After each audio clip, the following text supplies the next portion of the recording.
नमस्कार सभी विद्यार्थियों का।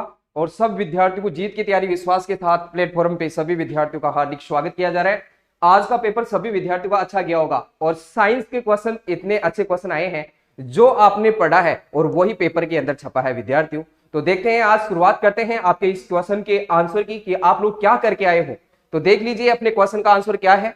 बस सभी विद्यार्थियों का पेपर अच्छा गया है। देखते हैं क्वेश्चन, फर्स्ट क्वेश्चन साइंस का, जिसमें से आज के पेपर में साइंस के 15 क्वेश्चन आए हैं विद्यार्थियों और बेहतरीन क्वेश्चन जिनका आंसर शायद मेरे हिसाब से सभी ने यदि तैयारी अच्छी की है तो सभी का उस क्वेश्चन का आंसर बहुत ही अच्छा आंसर गया है। देखिए क्वेश्चन नंबर 9 आज के पेपर के अंदर, क्वेश्चन नंबर 9 और 9 नंबर का जो क्वेश्चन है वो क्वेश्चन आपका विद्युत चुंबकीय प्रेरण की खोज की थी। विद्युत चुंबकीय प्रेरण की खोज किसने की? सीधा सीधा आंसर है विद्यार्थियों, विद्युत चुंबकीय प्रेरण की खोज करने वाला था फैराडे। फैराडे ने विद्युत चुंबकीय प्रेरण की क्या की थी? खोज। तो क्वेश्चन नंबर 9 के अंदर आंसर है विद्यार्थियों आपका डी। क्या बताओगे? डी आंसर है। नेक्स्ट क्वेश्चन की ओर चलते हैं विद्यार्थियों। क्वेश्चन नंबर नेक्स्ट क्वेश्चन जो साइंस का है उसके अंदर अपन चले तो देखिए यहां से नेक्स्ट क्वेश्चन की ओर बढ़ते हैं विद्यार्थियों। क्वेश्चन नंबर 22, नेक्स्ट क्वेश्चन आपका 22 नंबर का क्वेश्चन है। इसके अंदर अपन देखें क्वेश्चन क्या है। देखिए ये फिजिक्स का क्वेश्चन है और यहां पूछा जा रहा है एक विद्युत धारावाही वर्ताकार पास के केंद्र पर उत्पन्न चुंबकीय क्षेत्र का मान आनुपातिक होता है। क्वेश्चन को पहले पढ़िए, फिजिक्स का क्वेश्चन और बहुत ही अच्छा और शानदार क्वेश्चन पूछा गया है। क्या पूछा गया है? विद्युत धारावाही वर्ताकार पास के केंद्र पर, केंद्र की बात आ रही है विद्यार्थियों, केंद्र पर। तो केंद्र पर उत्पन्न चुंबकीय क्षेत्र का मान आनुपातिक होता है। हमेशा विद्यार्थियों इस प्रकार का क्वेश्चन आए तो आप सीधा सीधा बताओगे कि पास में प्रवाहित जो धारा होती है उसके अनुपातिक होता है। इस क्वेश्चन का आंसर आएगा सी। तो क्वेश्चन नंबर 22 के अंदर आपका आंसर क्या होना चाहिए विद्यार्थियों? सी आंसर आना चाहिए, पास में प्रवाहित धारा की। क्लियर? यस। नेक्स्ट क्वेश्चन की ओर बढ़े विद्यार्थियों यहां से अपन। तो क्वेश्चन बहुत ही अच्छा क्वेश्चन पूछा गया है फिजिक्स के अंदर। ये नेक्स्ट क्वेश्चन है 24 नंबर का क्वेश्चन आपके यहां से, वो भी देखिए बहुत अच्छा क्वेश्चन छपा है। जिसकी तैयारी अच्छी है उसका क्वेश्चन का आंसर अच्छा गया है। देखते हैं क्या पूछा जा रहा है। देखो क्वेश्चन नंबर 24 क्या कह रहा है, बहुत अच्छा क्वेश्चन है। डॉक्टर सुधीर भंडारी को कुलपति नियुक्त किया गया है। बहुत अच्छा क्वेश्चन, परसों की कक्षा के अंदर ही बताया गया था कि सुधीर जो भंडारी है विद्यार्थियों उसको किसका कुलपति नियुक्त किया गया है? तो विद्यार्थियों राजस्थान स्वास्थ्य विज्ञान विश्वविद्यालय का कुलपति नियुक्त किया गया है। बी आंसर आएगा इसका। क्या आंसर आएगा? बी। बहुत ही अच्छा क्वेश्चन है।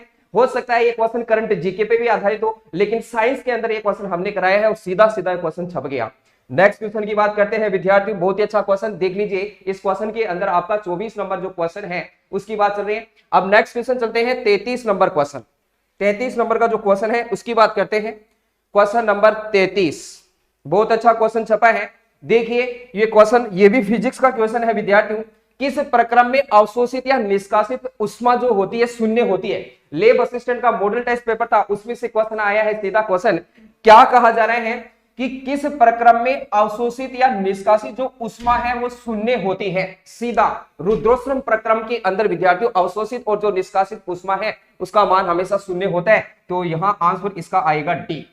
क्वेश्चन नंबर यहां से जो 33 नंबर का जो क्वेश्चन है, 33 नंबर के क्वेश्चन के अंदर आंसर आपका क्या आएगा? डी। और उस आंसर का नाम क्या है? रुद्रोष्म प्रक्रम। बहुत ही अच्छा आंसर है विद्यार्थियों, सभी का सही गया होगा, बहुत मजा आ रहा होगा। यस सर कि क्वेश्चन के आंसर सही हो रहे हैं। नेक्स्ट क्वेश्चन की ओर विद्यार्थियों चलेंगे। बहुत अच्छा क्वेश्चन है। इसके बाद में विद्यार्थियों क्वेश्चन नंबर 34 की ओर चलते हैं।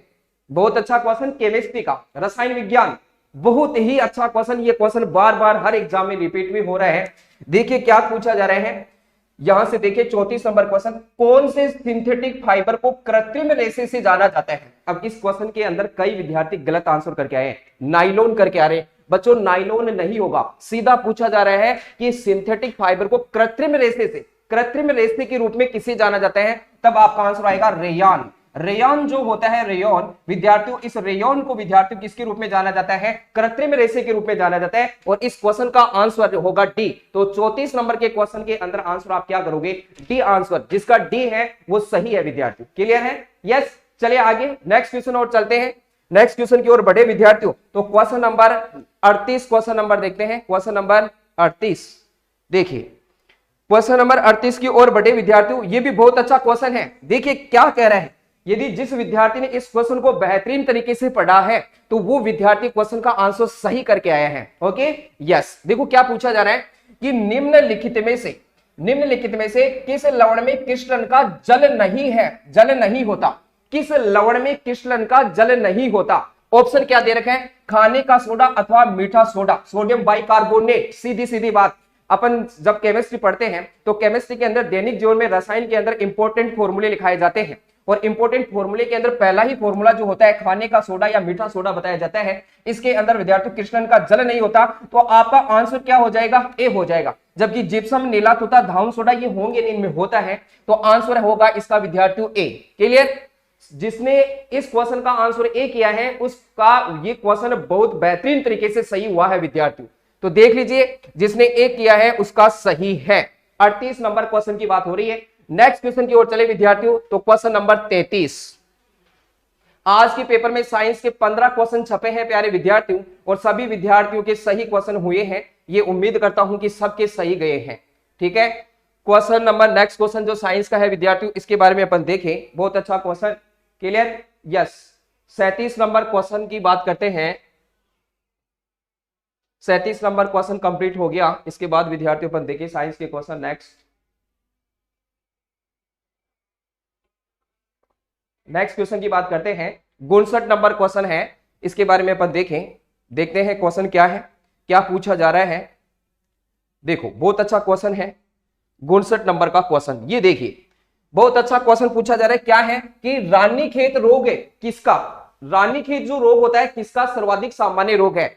मैं जब भी साइंस पढ़ाता हूं बताता हूं कि विद्यार्थियों जो डिजीज का जो टॉपिक है इसमें से क्वेश्चन 2 या 3 हर बार एग्जाम में पूछे जाते हैं। और रानीखेत जो रोग है ये विद्यार्थियों किससे संबंधित होता है? जीवाणु से या विषाणु से, वायरस से संबंधित होता है। और रानीखेत रोग होता किसमें है? ये विद्यार्थियों मुर्गियों में होता है। इसका आंसर आएगा डी। तो हर विद्यार्थियों का क्वेश्चन सही है। और जब पूछा जाता किससे संबंधित है तब आप इसका आंसर बताते वायरस से। रानीखेत रोग मुर्गियों में होता है और ये किससे संबंधित है विद्यार्थियों? वायरस से संबंधित है। किससे संबंधित है? वायरस, विषाणु से संबंधित है। बहुत ही अच्छा क्वेश्चन पेपर के अंदर छपा है।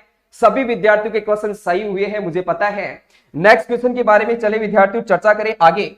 59 नंबर के क्वेश्चन में डी आंसर हो गया है। अब आगे चलते हैं विद्यार्थियों 65 नंबर। 65 नंबर का क्वेश्चन देखो, सदिश राशि पहचानिए। फिजिक्स के अंदर जब अपन पढ़ते हैं तो शुरुआती राशि से सदिश और अदिश राशि से होती है, और सदिश राशि के अंदर आपको क्वेश्चन पूछा जाए कि सदिश राशि पहचानिए, तो आपको पता है कि सर संवेग एक सदिश राशि है। संवेग क्या होती है? सदिश राशि।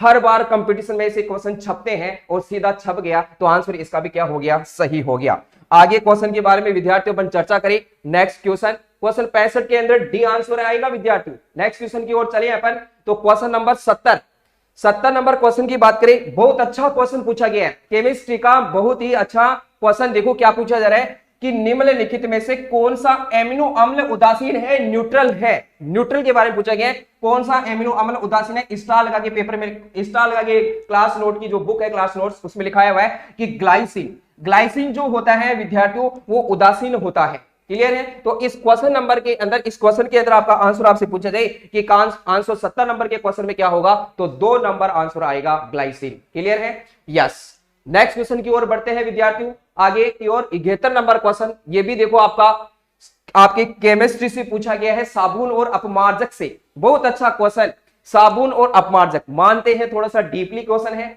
हो सकता है कि आप ये जो क्वेश्चन पढ़े हैं इनमें थोड़ी प्रॉब्लम आई होगी, लेकिन फिर भी नहीं आई होगी। कैसे? देखो क्या कह रहे हैं कि कौन सा धनायनिक अपमार्जक है। अपमार्जक के बारे में पूछा है, धनायनिक अपमार्जक। सीधा सीधा कक्षा 10 के क्वेश्चन से उठा लिया, कक्षा 10 की बुक से। और धनायनिक अपमार्जक अमोनियम ब्रोमाइड होता है या अमोनियम ब्रोमाइड होता है या फिर बेंजीन सल्फोनेट। कंफ्यूज यहां होते हैं, तो इस क्वेश्चन का आंसर आएगा अमोनियम ब्रोमाइड। इसका मतलब option C, cetyl trimethyl ammonium bromide इस क्वेश्चन का आंसर है, जो धनायनिक अपमार्जक होता है विद्यार्थी। जब अपन साबुन और अपमार्जक पढ़ते हैं तो उसके अंदर सीधा सीधा टीचर्स लिखाता है नोटबुक के अंदर कि इसका आंसर धनायनिक अपमार्जक के रूप में अमोनियम ब्रोमाइड। और अमोनियम ब्रोमाइड कौन सा है? Cetyl trimethyl ammonium bromide. नाम थोड़ा सा हार्ड है, जैसे डिजीज के नाम पढ़ते हैं अपन पायरिया और पेचिस के, वैसे इसका नाम थोड़ा हार्ड है विद्यार्थियों। फिर भी सभी विद्यार्थियों का सही गया है क्वेश्चन, मुझे पता है इसका भी।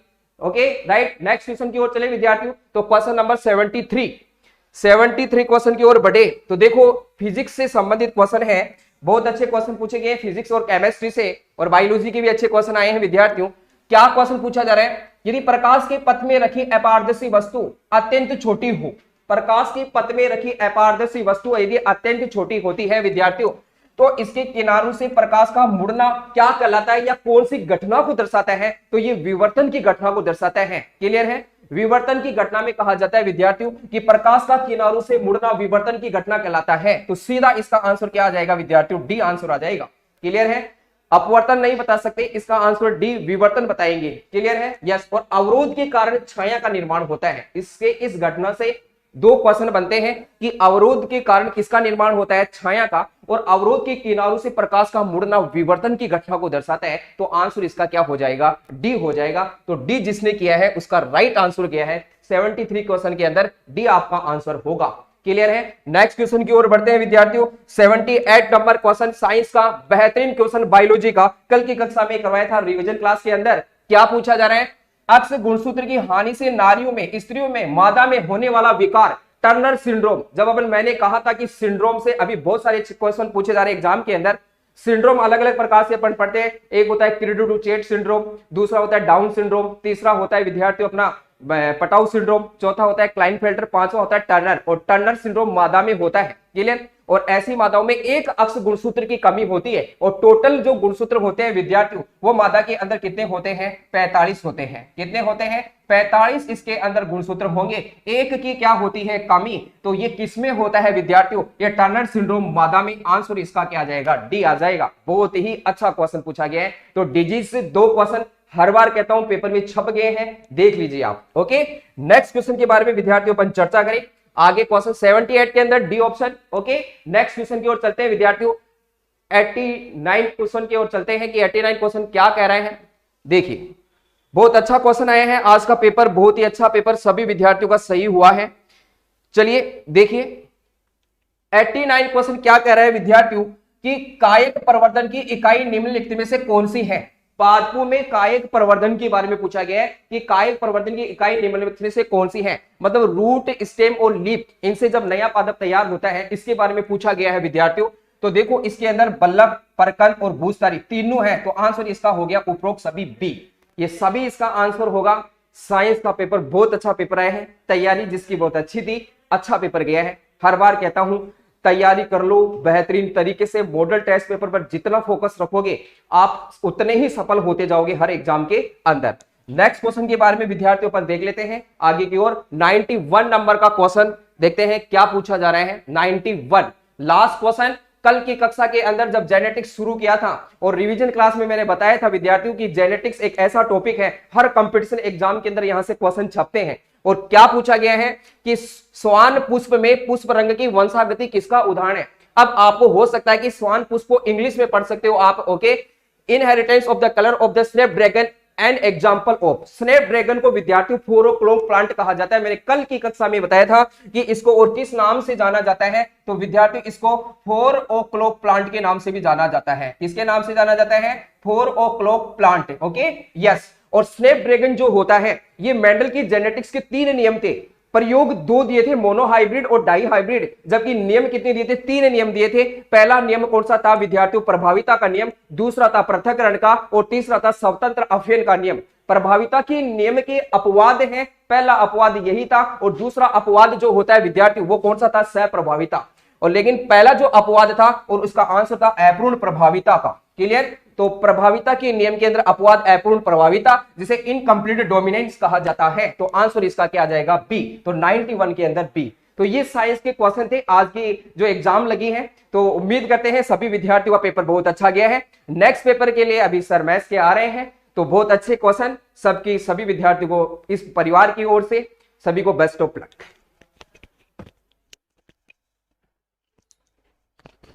मार्कर्स सभी विद्यार्थियों का हार्दिक स्वागत और अभिनंदन। स्वागत आप सभी बच्चों का इस लाइव सेशन में और उम्मीद करते हैं आपका पेपर बहुत ही अच्छा हुआ होगा। अब सर ने साइंस का सॉल्यूशन करवाया और अब अपन बात करेंगे मैथ के सॉल्यूशन की। सर एक मिनट और एक मिनट इसको थोड़ा सा क्लियर। चलिए और अपन बात करेंगे कि मैथ का बहुत ही इजी पेपर आया था। बहुत ही जो भी क्वेश्चन क्लास में करवाए गए थे हमारे धुरीना परिवार के द्वारा वही प्रश्न आपके एग्जाम में आए हैं। और सभी विद्यार्थियों का मैं हार्दिक स्वागत करता हूं इस पेपर सॉल्यूशन के लाइव सेशन में। और अपन चलेंगे, सबसे पहला प्रश्न मैथ का ही था। देखिएगा, ये प्रश्न करवाया हुआ था क्लास में, इस प्रकार के बहुत से प्रश्न करवाए गए थे कक्षा में कि दो ट्रेन जिनकी लंबाई क्रमशः 120 और 180 मीटर है, 120 और 180 मीटर है, एक दूसरे की विपरीत दिशा में क्रमशः 50 किलोमीटर और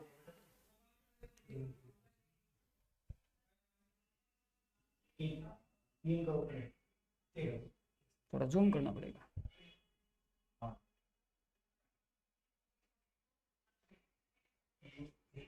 जी बिल्कुल, दो ट्रेनों की लंबाई आपको दी गई थी 120 और 180 मीटर और दोनों एक दूसरे की विपरीत दिशा में गतिमान है। जब भी आपको बोला जाए कि दो पिंड जब एक साथ गतिमान हो तो वहां पर हमेशा सापेक्ष चाल लगती है। वहां पर हमेशा कौन सी चाल लगती है? सापेक्ष चाल। सापेक्ष चाल, देखिए जब दो पिंड एक दूसरे के विपरीत दिशा में गतिमान है तो सापेक्ष चाल जो होती है वो उन दोनों की चालों का योग होती है। दोनों की चालों का योग होती है 50 किलोमीटर प्रति घंटा, 40 किलोमीटर प्रति घंटा, यानी सापेक्ष चाल होगी 90 किलोमीटर प्रति घंटा। लेकिन एक बात देखिए, दोनों ट्रेनों की लंबाई जो है वो मीटर में दी गई है। दोनों ट्रेनों की लंबाई जो है वो मीटर में है और इनकी चाल जो है वो किलोमीटर प्रति घंटा में है। आपको बताया गया है जब दोनों ट्रेनें एक दूसरे को पार करेंगी तो तय की गई दूरी जो है वो दोनों की लंबाइयों के योग के बराबर होगी, यानी 300 मीटर।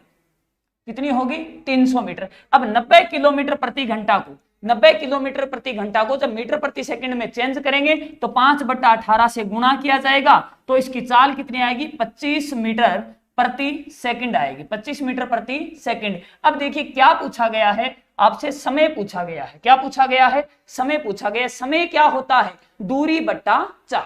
क्या होता है? दूरी बट्टा चाल। तो दूरी 300 मीटर की है, चाल 25 की है। अब देखिए 100 में 25 का भाग 4 बार जाता है तो 300 में कितनी बार जाएगा? 12 बार जाएगा। कितनी बार जाएगा? 12 बार। क्वेश्चन नंबर 2 अपन देखते हैं। क्वेश्चन नंबर 2, ये जो है ये प्रश्न आया है पासे से और कहें तो प्रायिकता से आया है। ये दो पासों को एक साथ फेंका जाता है तो दोनों पासों पर भिन्न भिन्न संख्या आने की प्रायिकता क्या है? भिन्न भिन्न संख्या आने का मतलब क्या है? दोनों पासों पर एक जैसी सतह पर एक जैसा अंक नहीं आना चाहिए। तो आप देखते हैं कि कुल प्रायिकता जो है वो कुल प्रतिदश समष्टि 36 होगी। कुल प्रतिदश समष्टि कितनी होगी? 36। इसने कहा एक जैसा नहीं आना चाहिए तो एक जैसा या तो 1-1 हो सकता है या 2-2 हो सकता है या 3-3, 4-4, 5-5, 6-6। 6 कट गए तो कितना बचा? सर 6 कट गए तो 30 आ सकते हैं। कितने में से? 36 में से। 6 से काटेंगे, 6 पंजो 30, 6 6 36, यानी आपका आंसर होगा 5/6। आपका आंसर क्या होगा? 5/6। इसके बाद में अपना क्वेश्चन नंबर 4 मैथ से है। क्वेश्चन नंबर 4, जी बिल्कुल ये रहा क्वेश्चन नंबर 4। बिल्कुल यहां पे देखिए अपन बात करते हैं, ये समांतर माध्य माध्यिका बहुलक से आया है। देखिए माध्य क्या होता है? अगर अपन इन नंबरों को सीक्वेंस से लिखे तो ये तो वैसे ही सीक्वेंस से लिखे हुए हैं, 4 5 12। माध्य क्या होता है? माध्य होता है, माध्य को एक प्रकार से अपन औसत भी पढ़ सकते हैं, राशियों का योग बटा राशियों की संख्या। राशियों का योग बटा राशियों की संख्या। ठीक है, चलिए अब अगर अपन योग करें, 2 और 2 4, 4 और 4 8, 8 और 12 20, 8 और 12 कितना हुआ? 20, 20 में 20 और 5 25। राशियों का योग 25, 5 का भाग देंगे यानी माध्य कितना आएगा? माध्य आएगा 5। माध्य कितना आएगा? 5। माध्यिका क्या होती है? बीच वाली। माध्यिका क्या होती है? बीच वाली, यानी माध्यिका कितनी होगी?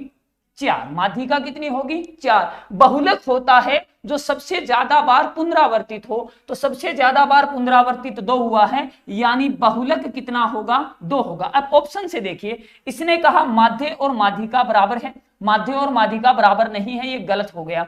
बहुलक और माध्यिका बराबर है, ये भी क्या हो गया? गलत हो गया। इसने क्या कहा कि माध्य का जो मान है, माध्य का जो मान है वह किससे ज्यादा है? बहुलक से ज्यादा है। ये बात बिल्कुल सही है। ये बात बिल्कुल सही है कि माध्य का मान जो है वो बहुलक से क्या है? ज्यादा है। तो अपना ऑप्शन नंबर 1 जो है वो बिल्कुल सही होगा। इसके बाद में आगामी प्रश्न की बात करते हैं। ये 4 नंबर प्रश्न था, इसके जस्ट नीचे जो प्रश्न आया है 5 नंबर प्रश्न, वो भी गणित का है अपने। ठीक है विद्यार्थियों, और ये प्रश्न बहुत अच्छे से क्लास में करवाया गया था। इसने कहा किसी निश्चित राशि पर 2 वर्ष के चक्रवर्ती ब्याज और साधारण ब्याज, चक्रवर्ती ब्याज और साधारण ब्याज। साधारण ब्याज आपको कितना दिया गया है? 840। कितने वर्षों का? 2 वर्षों का। चक्रवर्ती ब्याज आपको कितना दिया गया है? 882। एक बात आप ध्यान से समझिए, साधारण ब्याज जो है वह हर वर्ष समान होता है। साधारण ब्याज जो हर वर्ष समान होता है, तो 840 का अगर अपन आधा करें तो दोनों वर्ष 420 420, ऐसा ही तो कितना लगा? 420 420। अब देखिए पहले वर्ष तो CIB 420 होगा, पहले वर्ष तो CIB कितना होगा? 420 होगा, बाकी टोटल कितना था? 882। अब घटाइए, देखिए इससे घटाइएगा कितना बचता है। तो अब देखिए 882 था, उसमें से टोटल कितना था भैया? टोटल आप देखिए 882 था, 882 में से 440 माइनस कीजिएगा, आपका कितना बचता है? 442। कितना बचता है? 442। लगना कितना चाहिए था? लगना कितना चाहिए था? 420। तो 22 रुपए एक्स्ट्रा लगे, और उसका अब जब आप पिछले वर्ष पर ब्याज निकालोगे तो आपका आंसर आएगा प्यारे विद्यार्थियों 10%। आपका आंसर कितना आएगा? 10%। इसके आगे मैथ के प्रश्न की अगर बात करें तो सीधा 21 नंबर प्रश्न आया था। सीधा कितना नंबर? 21 नंबर प्रश्न।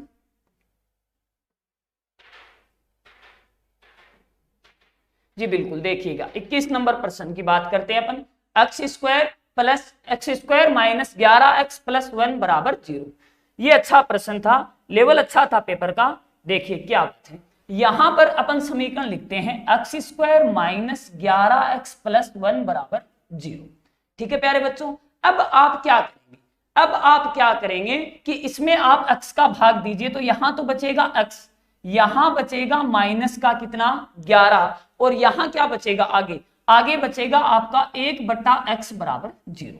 इसने क्या पूछा है? x² + 1 upon x² + 1 upon x² पूछा है। तो अब आप पहले क्या करेंगे? x + 1 अपॉन x का मान निकालेंगे। x + 1 अपॉन x का मान निकालेंगे तो कितना आएगा प्यारे बच्चों? 11। अब यहां से मैं इसका होल स्क्वायर करूंगा, तो इधर भी होल स्क्वायर होगा, दोनों पक्षों का होगा। यहां आइडेंटिटी लगेगी a + b का होल स्क्वायर, a + b का होल स्क्वायर। और अब जब यहां पर आप इसको खोलोगे तो फॉर्मूला क्या बनेगा? a² + b² + 2ab। 2ab करोगे तो x से x कटेगा, 2 आएगा, 11 का स्क्वायर 121, ये इधर जाएगा माइनस हो जाएगा, ये इधर जाएगा तो क्या हो जाएगा? माइनस हो जाएगा। तो क्या बचेगा? x² + 1 अपॉन x² = ये इधर जाएगा तो माइनस होगा, 119 बचेगा। तो आपका आंसर आएगा 119। अगले प्रश्न की बात करते हैं। इससे आगे का जो प्रश्न है वो अपने आया था सीधा 49 नंबर पर। कितने में आया था? 49 नंबर पर। चलिए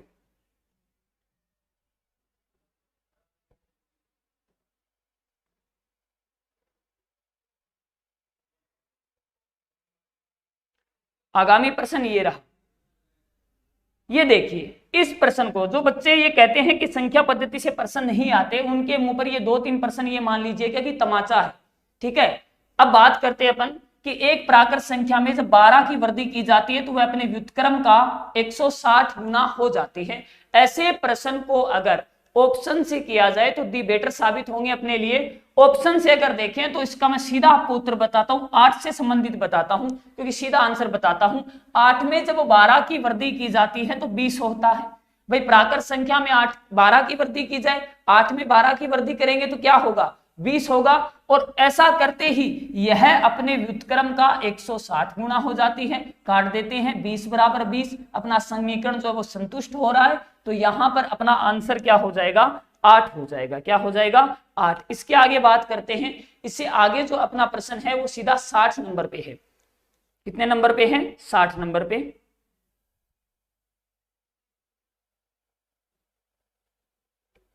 जी बिल्कुल, ये भिन्न का प्रश्न था, भिन्नों का सॉल्यूशन करना था। इनको क्या करेंगे? नीचे से चलेंगे। जब 1 - 1/2 करेंगे तो प्यारे बच्चों 1/2 रहेगा, 2 ऊपर जाएगा। इसी प्रकार से यहां पर भी एक साधारण भिन्न जो है उनके जोड़ बाकी से संबंधित करेंगे। जो नीचे वाला है वो ऊपर जाता रहेगा, नीचे वाला जो भी है वो कहां जाता रहेगा?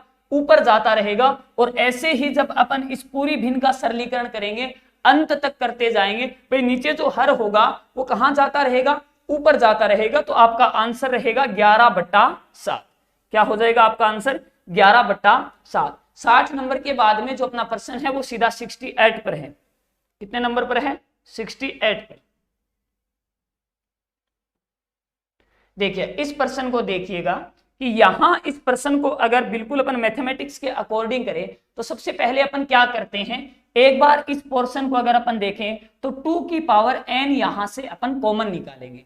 2 की पावर जब n अपन यहां से कॉमन निकालेंगे तो प्यारे विद्यार्थियों यहां क्या बचेगा? 3 - 4 बचेगा। क्या बचेगा? 3 - 4। उसके बाद नीचे जब 2 की पावर n अपन कॉमन निकालेंगे, भी नीचे जब 2 की पावर n अपन कॉमन निकालेंगे तो क्या बचेगा? 1 माइनस, भाई यहां तो 1 बचेगा, यहां बचेगा 1/2। तो 2 की पावर n से 2 की पावर n कैंसिल हो गया। हो गया कि नहीं हो गया? अब अगर अपन देखें तो यहां बचा माइनस का 1, यहां बचा माइनस का 1 और नीचे बचा 1/2, नीचे बचा 1/2। तो जब इसका सॉल्यूशन करेंगे तो क्या आएगा? माइनस का 2 आएगा। अब अगर आगे की समीकरण को देखा जाए तो यहां P और Q के मान जो हैं वो कैंसिल आउट नहीं होंगे, कैंसिल आउट नहीं होंगे। तो अब अगर देखें, पहली बात तो इस क्वेश्चन में अभी तक डाउट है, सस्पेंस बना हुआ है, लेकिन फिर भी अगर अपन a की वैल्यू n की वैल्यू पुटअप करें तो n की वैल्यू जब अपन यहां पर 1 पुटअप करेंगे, n की वैल्यू क्या पुटअप करेंगे? 1 पुटअप करेंगे, या a की वैल्यू 1 पुटअप करेंगे, a की वैल्यू क्या रखेंगे? 1 रखेंगे। तो संपूर्ण समीकरण का मान क्या होगा? 1 हो जाएगा। और -2 में जब अपन 1 जोड़ेंगे तब अपना उत्तर आएगा -1। तो अपन यहां पे एक बार के लिए, हालांकि इस क्वेश्चन में सस्पेंस की स्थिति बनी हुई है तो इसका आंसर अपन अभी तक क्या मानेंगे? -1 मानेंगे। ठीक है प्यारे बच्चों, चलिए आगे बात करते हैं। इसके बाद में अपना प्रश्न आता है 72 नंबर पर। 72 नंबर देखिए, ये भी संख्या पद्धति से संबंधित प्रश्न है। संख्या पद्धति से हर एग्जाम में प्रश्न आता है। एक 2 अंकों की संख्या को या तो उनके अंकों के योग को 8 से गुणा कर तब उसमें से 5 घटाकर प्राप्त किया जा सकता है, या उनके अंकों के अंतर को 16 से गुणा और उसमें से 3 जोड़कर प्राप्त किया जा सकता है। ये प्रश्न भी आपके ऑप्शन से ही संबंधित था। ऑप्शन पहला मैं लेता हूं 83। इसने क्या कहा? अंकों के योग को 8 से, अंकों का योग कितना हुआ? 11, 11 को 8 से गुणा किया 88, और इससे कितना माइनस करके 5 घटाकर, 88 में से 5 घटाऊं क्या आता है भैया? 83 आता है। दूसरा देखिए, या फिर अंकों के अंतर को 16 से गुणा करके, तो अंकों का अंतर कितना था भाई? 8 और 3 का अंतर कितना हुआ? 5। किससे गुणा करो? 16 से। कितना आया? 80, और 80 में कितना जोड़कर? 3 जोड़कर, तब भी कितना प्राप्त होता है? 83 प्राप्त होता है। आपका 83 जो था वो सही ऑप्शन था। उसके बाद में अगला अपना प्रश्न आता है 84 नंबर। 84 से पहले 82 पर भी एक क्वेश्चन है। 77 है क्या? हाँ बिल्कुल 77। ये देखिए बहुत ही इजी प्रश्न था, परसेंटेज का क्वेश्चन था। 12.5 का कितना प्रतिशत 50 है? तो प्रतिशत किसका देखना था? 50 का देखना था। किस संख्या पर?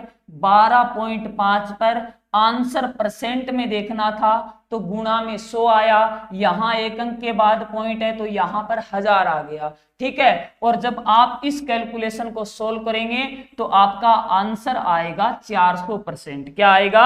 400%। इससे आगे जो प्रश्न है 77 नंबर के बाद 82 नंबर। 82 नंबर ये देखिए, अच्छा प्रश्न था। समय काम मजदूरी से संबंधित प्रश्न है। देखिए एक्स वाई जेड तीनों मिलकर कार्य करें तो एक कार्य को 10 दिन में पूर्ण कर सकते हैं, यानी x plus y plus z तीनों मिलकर अगर कार्य करें तो इस कार्य को कितने दिनों में पूर्ण कर सकते हैं? 10 दिनों में। यानी अपन कहे तो ये अपना टोटल वर्क हो गया। तीनों मिलकर करें तो 10 दिनों में पूरा कर सकते हैं। फिर इसने क्या कहा? तीनों ने एक साथ मिलकर कार्य प्रारंभ किया। तीनों ने मिलकर कार्य प्रारंभ किया, यानी x plus y plus z ने कार्य प्रारंभ किया और कितने दिनों तक काम किया? 4 दिनों तक। कितने दिनों तक काम किया? 4 दिनों तक। चलिए जितना काम हुआ उतना हो गया, जितना काम हुआ उतना हो गया। उसके बाद में देखिए काम कौन कर रहा है? अक्ष छोड़कर चला गया, शेष कार्य y और z ने किया। शेष कार्य किसने किया? y और z ने। और कितने दिन और लगाए? 10 दिन और लगाए। तो गुणा में अपन क्या कर देते हैं? 10। जब इस काम को अपन आगे इस समीकरण को सोल्व करते हैं पूरी को, तो अपने देखिए 10x 10y 10z हो गया। फिर अपन कहें तो 4x 4y और 4z हो गया। फिर 10y प्लस 10z हो गया। गुणा करने के बाद 10y से 10y कैंसिल, 10z से 10z कैंसिल हो गया। आगे बात समझ में। इसको जब आगे पक्षांतरण करेंगे तो अपना 6x बराबर क्या आएगा भाई? यहाँ 10x है, ये 4x इधर आएगा, तो 6x बराबर क्या आएगा? 4 कॉमन निकालिए, 4x प्लस y आ जाएगा। 4x plus y. तो x बटा x प्लस वाई बराबर क्या आया? x बटा x प्लस वाई बराबर क्या आया? 4/6 यानी 2/3। अब देखिएगा कि टोटल काम अगर अपन 5 माने, 50 माने, टोटल काम अगर 3 2 5 50 माने, तो x की कैपेसिटी 2 है। 50 कामों को 2 की कैपेसिटी से करने पर कितने दिनों का टाइम लगेगा? 25 दिनों का टाइम लगेगा। कितने दिनों का टाइम लगेगा? 25 दिनों का टाइम लगेगा। आगे बात करते हैं, चलिए अगले प्रश्न की ओर चलते हैं। 82 के बाद अपना क्वेश्चन नंबर आता है 84। क्वेश्चन नंबर कौन सा आता है? 84। ये देखिए रेशियल मेथड का क्वेश्चन है, इस पर स्टार लगा लीजिएगा। ये आपको जब भी आंसर की आएगी उसमें आप चेक कर लीजिएगा, आपको बोनस नंबर मिलेंगे। लेकिन फिर भी अपन रेशियल मेथड से बात करें तो दोनों का अपन अनुपात दिया हुआ 3:2, यानी 3x बटा 2x। 3x बटा 2x। 20 वर्ष पहले की बात की गई है, तो दोनों की आयु अपन 20-20 माइनस करें। 3/2 की अगर अपन बात करें, रेशियल वैल्यू से अपन बात करें, तो यहां पर अपना सॉल्यूशन क्या होगा कि जिसका 3/2 जिस अनुपात का मान 1.5 से कम होता हो, वह अपना अनुपात नहीं हो सकता, वह अपना उत्तर नहीं हो सकता। आगे बात समझ में। तो अब देखिए 11/7 की बात करते हैं। 11 अनुपात यानी 11/7, तो इसका मान 1.5 के समथिंग आएगा। फिर अपन बात करें कि 17/10, 17/10, 17/10 की बात करें तो 1.7 आएगा। 8/5 की बात करें तो 8/5 का मान आएगा 1.6। 7/5 की बात करें तो 7/5 जो है उसका मान आएगा 1.2 के समथिंग, जो कि 1.5 से कम है। यानी अभी तक सस्पेंस की अवस्था में उत्तर अपन मान सकते हैं, लेकिन यहां संभावना है कि आप सभी को बोनस अंक मिलेगा। ठीक है प्यारे बच्चों। इससे अगला जो प्रश्न है वो अपना है 84, आपको बता दिया। उसके बाद में 90 नंबर, उसके बाद में 90 नंबर। ये देखिए सेम टू सेम लिखवाया हुआ प्रश्न था।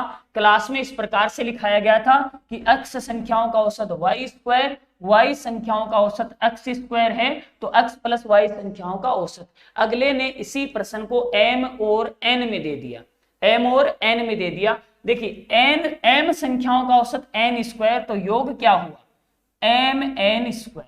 n संख्याओं का औसत m², तो nm²। ये तो हो गया योग। अब इसने पूछा m प्लस n संख्याओं का औसत क्या होगा, तो राशियों का योग बटा राशियों की संख्या, दोनों का योग कीजिए। nm² plus mn² upon m plus n, राशियों का योग बटा राशियों की संख्या। nm यहां से अपन कॉमन निकालते हैं, nm यहां से अपन कॉमन निकालते हैं, तो यहां m बचेगा भी, nm बाहर आ गया तो m बचेगा, यहां n बचेगा, अपॉन में भी m प्लस n है, ये कैंसिल आउट होगा। आपका आंसर क्या होगा? nm हो जाएगा। यानी ऑप्शन नंबर 4 जो है वो आपका आंसर हो जाएगा। इससे आगे चले तो अपना प्रश्न नंबर आता है 92। प्रश्न नंबर 92 ये रहा। एक संख्या तथा 72 का गुणनफल तथा उसी संख्या तथा 27 का गुणनफल से 360 ज्यादा है। अपने को पता नहीं है वो संख्या क्या है, लेकिन अपने को इतना जरूर पता है कि उसके 72 गुणा और उसके 27 गुणा में अंतर कितना है? 360 का अंतर है। यानी दोनों का अंतर कितना आया? भी 360 का अंतर है। तो 27 और 72 का अंतर कितना होता है? 72 और 27, देखो 27 और 3 30, 30 और 40 70, 70 और 2 72, यानी 45 अक्ष का अंतर है, जो कि 360 के बराबर है। तो अक्ष का मान कितना आया?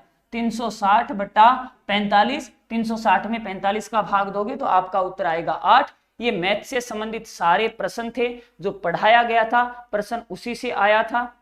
ठीक है, एक क्वेश्चन नंबर 15 की बात करते हैं। 15 नंबर क्वेश्चन आपका रह गया था, उससे संबंधित अपन बात करते हैं। 15 नंबर क्वेश्चन आपका बीच में छूट गया विद्यार्थियों, उसी की बात कर लेते हैं अपन अभी।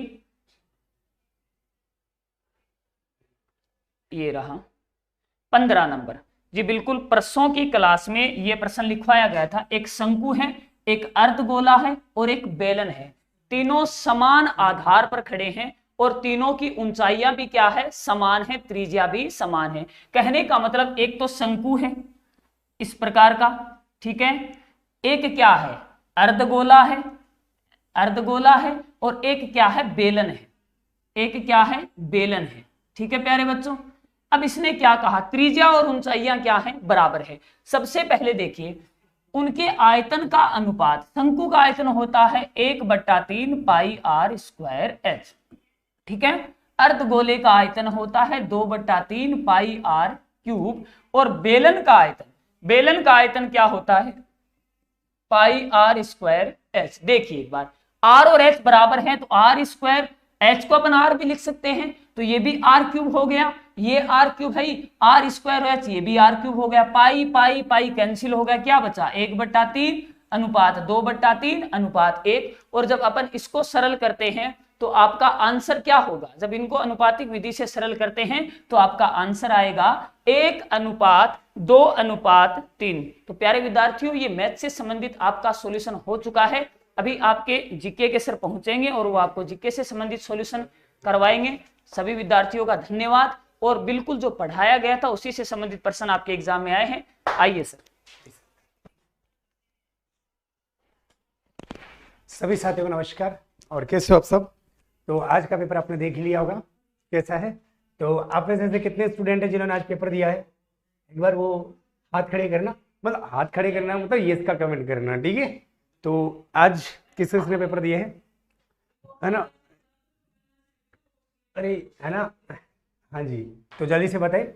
तो हम यहाँ से बात करेंगे हमारे जीके वाले क्वेश्चन के ऊपर, जीके वाले जो क्वेश्चन है उनका सॉल्यूशन यहाँ से देखेंगे ना। तो पहला क्वेश्चन यहाँ से जीके का है, वो हमारे बूंदी के राजमहल में ये वाला प्रश्न आएगा। तो इसका आंसर बताना। जय हो, हाँ जी जय हो आपकी भी, ठीक है। तो देखो सबसे पहले अपन बात करते हैं 30वां क्वेश्चन है, जो अपना बूंदी के राजमहल में प्रसिद्ध चित्रशाला का निर्माण के शासनकाल में हुआ है। तो इसका करेक्ट आंसर क्या है, option A Aniruddh Singh, option B Rao Shatrushal, C Rao Umesh Singh, और डी राव भाव सिंह। तो इसका करेक्ट आंसर क्या होगा, जल्दी से, यस, इसका जो करेक्ट आंसर होगा आपका राव उमेश सिंह, है ना, सी इसका करेक्ट आंसर होगा। चलो अगले प्रश्न की ओर बात करते हैं। तो अगला हमारा क्वेश्चन होगा जीके का क्वेश्चन 6, क्वेश्चन नंबर 6। तो इसमें अच्छा इतनी मेहनत करनी पड़ेगी क्या, चल देखो छठा जो क्वेश्चन है इसमें क्या है, देखो ये राष्ट्रीय ऊंट अनुसंधान, जो राष्ट्रीय ऊंट अनुसंधान केंद्र है, ये आपको पता है ज्योग्राफी से रिलेटेड है, पशु संपदा में।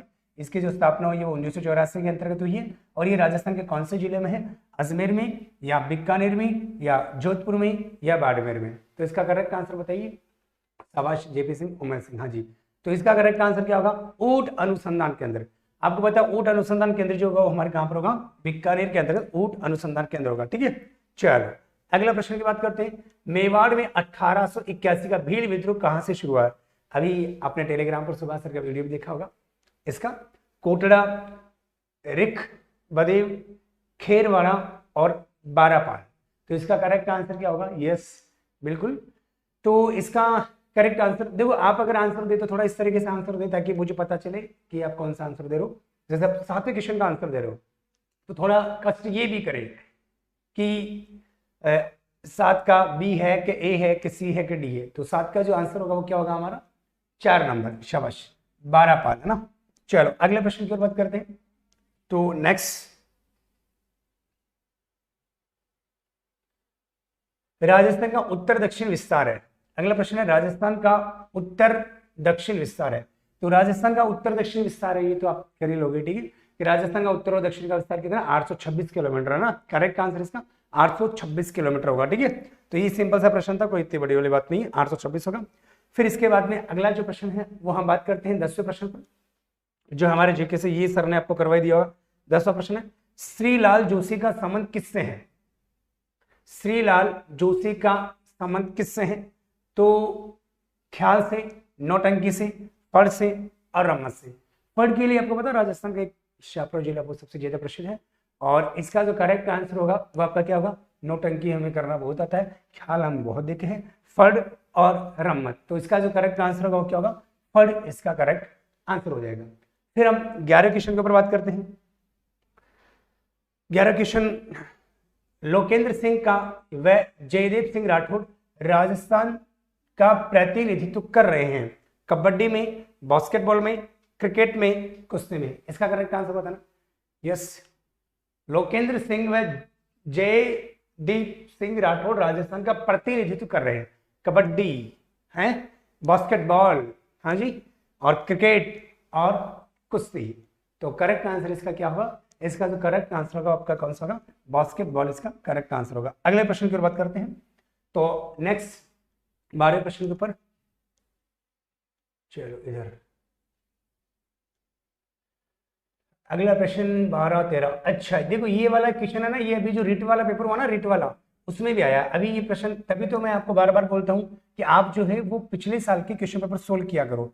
ये वाला क्वेश्चन अभी जो रिट के स्टूडेंट हैं उन्होंने अगर रिट का एग्जाम दिया तो उसमें यही प्रश्न आया था। देखो, उत्तरी पश्चिमी रेलवे मंडल, और ये शायद अपनी कल क्लास हुई थी, और कल वाली क्लास में मैंने इसको बताया था कि राजस्थान में एक तो जोन है और राजस्थान में 5 मंडल कार्यरत है। ठीक है, ऐसा मैंने आपको बताया था। और 5 मंडल में से जो कोटा मंडल है वो मध्य पश्चिमी जोन के तहत कार्यरत है। तो जाहिर सी बात है जहां मंडल का जो मुख्यालय होता है वो जोन पर ही होता है, और ये किसके अंदर का आएगा? जयपुर के अंतर्गत आएगा, क्योंकि उत्तरी पश्चिमी रेलवे जोन यानी ऊपरी जो, इसका मुख्यालय जयपुर में। इसका करेक्ट आंसर आपका बी नंबर ही होगा। ठीक है, चलो अभी रिट में भी आया हुआ था। अगला प्रश्न 13वां क्वेश्चन की बात करते हैं।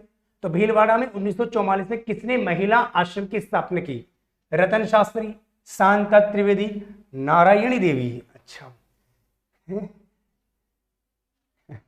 वैसे आपको पता ना, नारायण एक ऐसा नाम जिसके आगे पीछे कुछ भी लगा दो, सत्य नारायण, देव नारायण, इंद्र नारायण है, कोचेरिल नारायण, सुमन नारायण, और नारायण के पीछे भी कुछ भी लगा दो, देखो नारायणी देवी लगा दिया है, क्या बात है।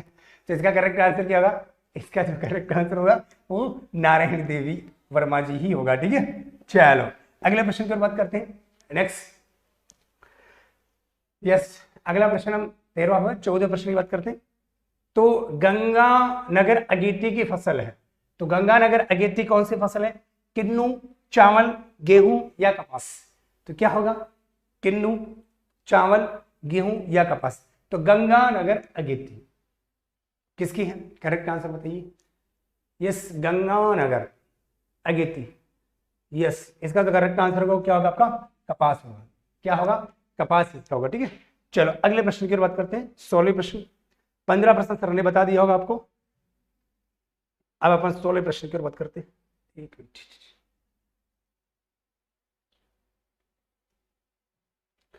16 क्वेश्चन। तो 16 क्वेश्चन है, धौली धूप राजस्थान के किस संत से संबंधित है? धौली धूप, धौली धूप राजस्थान के किस संत से संबंधित है? कल्चर से रिलेटेड प्रश्न है। तो संत रामचरण, संत लालदास, या संत चरणदास, या संत पीपा? तो इसका जो करेक्ट आंसर है वो क्या होगा? संत लालदास। कौन सा आंसर? संत लालदास का करेक्ट आंसर होगा। किसका? 16 क्वेश्चन का। अब अपन बात करते हैं 17 क्वेश्चन के ऊपर, जो जीके से रिलेटेड है। प्रसिद्ध जेत सागर तालाब कहां स्थित है? देखो, वैसे एक जेत सागर झील या तालाब के ये 2 जगह हैं जिसमें कोटा भी आता है, एक बूंदी भी आता है। जाहिर सी बात है इसमें कोटा ऑप्शन में है नहीं। ठीक है, जब कोटा ऑप्शन में नहीं है, जोधपुर, अलवर, डूंगरपुर और बूंदी, तो इसका वैसे जेत सागर तालाब आपकी बूंदी में ही है ना, वासन में, लेकिन एक वहां पर भी है। ठीक है, तो यहां से इसका करेक्ट आंसर क्या होगा? बूंदी हो जाएगा। अगले प्रश्न की बात करते हैं 18वें प्रश्न पर। तो 18वें प्रश्न में क्या आएगा? लिनटाल्स के लेखक कौन है? देखो सरल सा प्रश्न है, ये तो शायद आपने कई बार सुना भी होगा। विजयनंद देथा, नरोत्तम दास, कन्हैया लाल, या कन्हैया लाल सेठिया, है ना। शायद ये इसको प्रत्येक बच्चा जानता होगा कि लिनटाल्स किसकी रचना है। आप बताना। लिनटांस किसकी है? तो लिनटांस विजयदान था, नरोत्तम दास, कन्हैयालाल। देखो कन्हैयालाल यहाँ पर भी है, लेकिन कन्हैयालाल यहाँ पर भी है, लेकिन ये कन्हैयालाल सहल है और ये कन्हैयालाल सेठिया है। तो जाहिर सी बात है सेठिया जी की ही रचना है ना, किसकी ही है? सेठिया जी की ही रचना है। अगले प्रश्न की बात करते हैं 1900 प्रश्न, ठीक है, जो हमारे जीके से रिलेटेड है। राजस्थान राज्य को कितने कृषि जलवायु प्रदेशों में वर्गीकृत किया गया है? देखो वैसे हम बात करते हैं तो राजस्थान जो जलवायु है इसमें कितने आएंगे? ज्योग्राफी से रिलेटेड है, ठीक है। तो वैसे उपभाग समेत करके हमारे कितने हो जाते हैं? 10 हो जाते हैं ना, 8, 15, 5, 10। तो करेक्ट आंसर क्या होगा इसका? 10 होगा। एग्रो क्लाइमेट 10 है। फर्स्ट ए, फर्स्ट बी है ना, first C, second A, second B, third A, third B, 4A, 4B और है ना, ठीक है। तो उस हिसाब से अपन बात करते हैं अगले प्रश्न। तो ये कौन सा क्वेश्चन है आपके? 19वां क्वेश्चन। अब अपन बात करते हैं आगे 20वें प्रश्न पर। 20वां क्वेश्चन इधर आएगा क्या?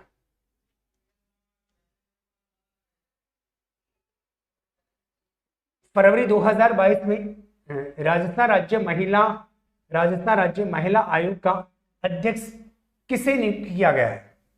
सुमित्रा जैन, रेहाना रियाज चिश्ती, सुमन शर्मा और अंजना मेघवाल। तो ये करंट से रिलेटेड क्वेश्चन है और इसका जो करेक्ट आंसर आपका क्या होगा? रेहाना रियाज चिश्ती। रेहाना रियाज चिश्ती। जय सागर दुर्गापुर में है, दुगरपुर में है। ये दुगरपुर राजस्थान का कोई जिला ही नहीं है। 21वां प्रश्न मैथ से रिलेटेड होगा, ठीक है। फिर अगले प्रश्न में बात करते हैं जो हमारा 22वां प्रश्न होगा जीके से रिलेटेड। अच्छा 22 ये आपने सर को बता दिया होगा 22वें के बाद में। चलो अगले प्रश्न की ओर बात करते हैं। 23वां क्वेश्चन है राजस्थान बेटी अभियान जनवरी 2022 में किस जिले, जो अपना प्रश्न 23वां क्वेश्चन है, स्वस्थ बेटी अभियान जनवरी 2022 में किस जिले से प्रारंभ किया गया? भीलवाड़ा, अलवर, सुमन शर्मा है सर। अरे सुमन शर्मा तो पहले थी अशोक जी, अभी करंट की बात कर रहा है ना, सुमन शर्मा पहले थी, ठीक है। 23वें क्वेश्चन का जवाब बताना। 23वें का जवाब यस, 23वें का जवाब स्वस्थ बेटी अभियान जनवरी 2022 में किस जिले से प्रारंभ किया गया है? यस अलवर, शाबाश, इसका है अलवर। 23वें क्वेश्चन का जवाब होगा अलवर, है ना। 24वें प्रश्न की बात करते हैं तो 24वां प्रश्न डॉक्टर सुधीर भंडारी को कुलपति, ये तो अभी सर ने आपको बता दिया होगा, है ना, अभी सर पढ़ा रहे थे आपको तब, ठीक है। चलो अगले प्रश्न की बात करते हैं 25वें प्रश्न पर। तो निम्नलिखित अभ्यारण्यों में से कौन सा उड़न गिलहरी के लिए प्रसिद्ध है? तो उड़न गिलहरी के लिए कौन सा प्रसिद्ध आप सब जानते हैं। उड़न गिलहरी का दूसरा नाम क्या है? दूसरा नाम रेड फ्लाइंग सक्विरल, ठीक है। पेटोरिस्टा, एल्बी वेंडर, ये उड़न गिलहरी का दूसरा नाम है, मतलब इसका वैज्ञानिक नाम है। और उड़न गिलहरी शुभंकर किसका है? उड़न गिलहरी जो शुभंकर है वो किसका है? हमारा शुभंकर है। और वो कौन से जिले का है? प्रतापगढ़ जिले का है। तो निम्नलिखित अभ्यारण्यों में से कौन सा उड़न गिलहरी के लिए प्रसिद्ध है? तो सर इसका सीता माता, बस्सी और नारगढ़। तो आप सब जानते हो इसका आंसर होगा क्या होगा? सीता माता होगा, ठीक है। चलो अगले प्रश्न की ओर बात करते हैं तो इसका आंसर समझ में आ गया। चलो अगला प्रश्न इधर से,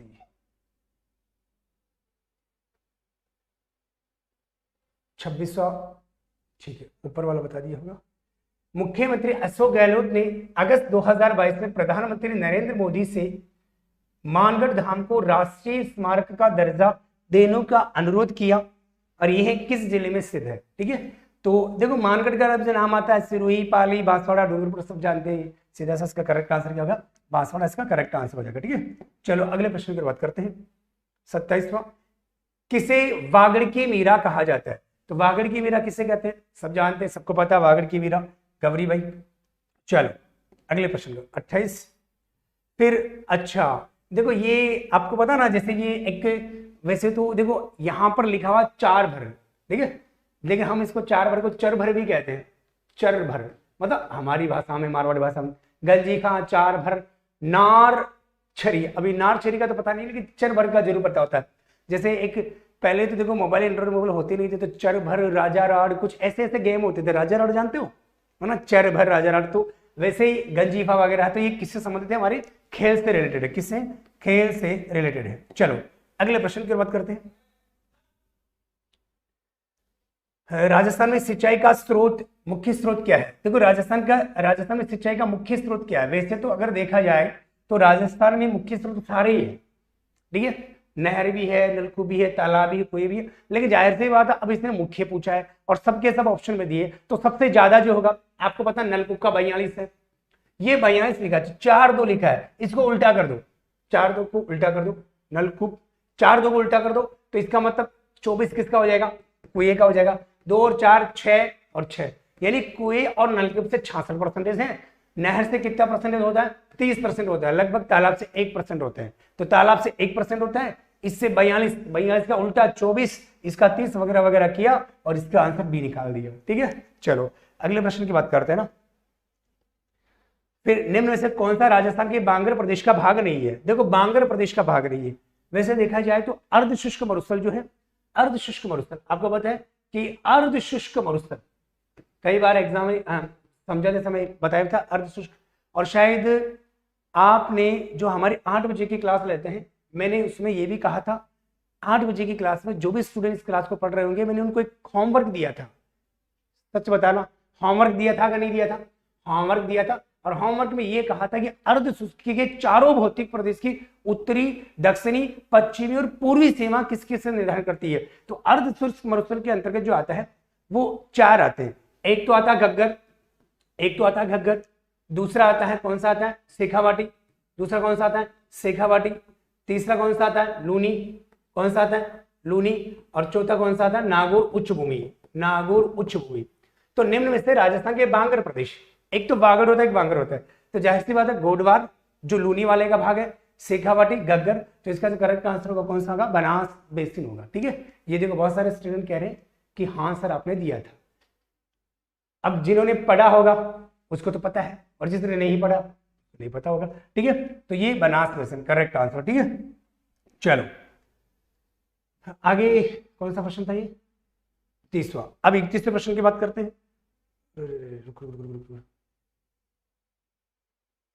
जाखम, अच्छा 31, हाड़ौती प्रजामंडल की स्थापना किसने की थी? हाड़ौती प्रजामंडल की स्थापना, इसका करेक्ट आंसर बताना।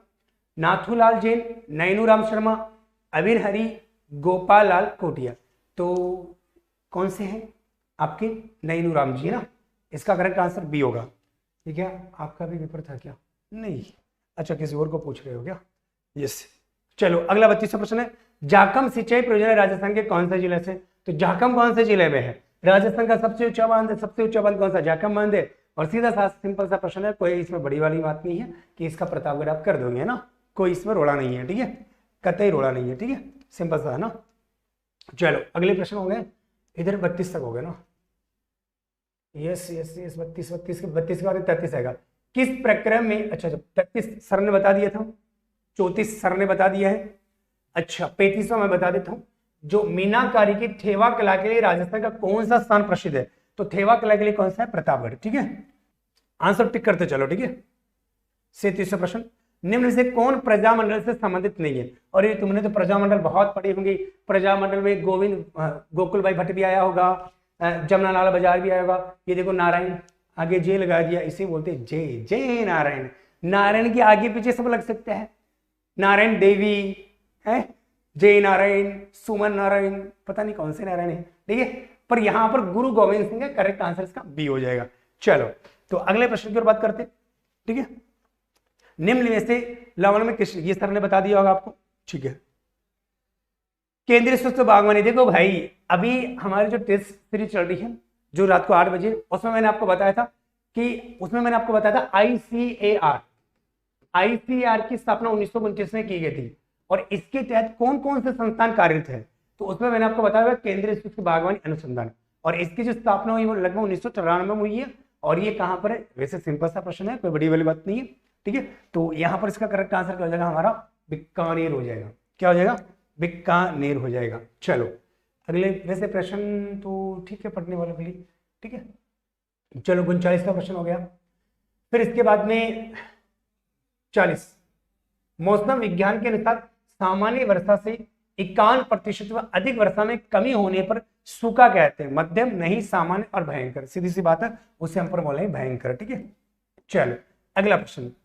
मल्लीनाथ जी का मंदिर स्थित है, देखो सिंपल सा प्रश्न है, आप सबको पता होगा। मल्लीनाथ जी का जायल, खरवाड़ा, तिलवाड़ा, तिलवाड़ा, ठीक है, तिलवाड़ा, ठीक है। तो मैं डायरेक्ट आंसर बता रहा हूं, आप टिक करते चलो भैया। से कितने भारतीय राज्य राजस्थान के साथ अपनी सीमा का साझा करते हैं? देखो अभी कितना सारा कुंभ श्याम चित्तौड़गढ़,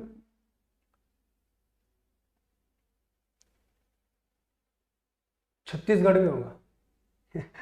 कितने भारतीय राज्य राजस्थान के साथ अपनी सीमा साझा करते हैं? तो कितने राज्य करते हैं सब जानते हैं। मध्य प्रदेश है, हरियाणा है, ठीक है, गुजरात का है, उत्तर प्रदेश है और पंजाब है। ठीक है, तो 5 है ना। इसको तो क्या बताऊं, आप मुझे बता दोगे। जवाई बांध का परियोजना, अब देखो उस दिन हमने क्लास ली थी, है ना, और मैंने कहा था जवाई कैसा चाहिए, आपने कहा कि हाँ जवाई गोरा चाहिए, ठीक है, ऐसा कहा था ना कि जवाई कैसा चाहिए, लूनी की सहाय कौन सी है, जवाई है, और जवाई कैसा चाहिए, गोरा है, इसका मतलब गोरिया पहाड़ी। अगर जवाई गोरा नहीं होता तो मन थोड़ा सा खारा हो जाता है, इसका मतलब खारी है। और इस जवाई नदी पर जवाई बांध परियोजना राजस्थान के, तो जवाई पर सुमेरपुर जो स्थान है, सुमेरपुर, उस पर जो सुमेरपुर है वहां ये स्थित है। और ये जोधपुर में नहीं है, उदयपुर में नहीं है, जालोर में नहीं है और पाली में है। ठीक है, हाँ ठीक है, आपको सिंपल सा प्रश्न है, बता दिया था। ठीक है, चलो अगला प्रश्न 44वां। नीति आयोग के नवाचार सूचकांक 2021 में राजस्थान के रैंक क्या है? तो सीधी सी बात है 12वीं रैंक। ठीक है, 12वीं रैंक है ना, 12वीं रैंक, हाँ जी हाँ, पाली पाली पाली पाली। चलो आगे 50वां प्रश्न है।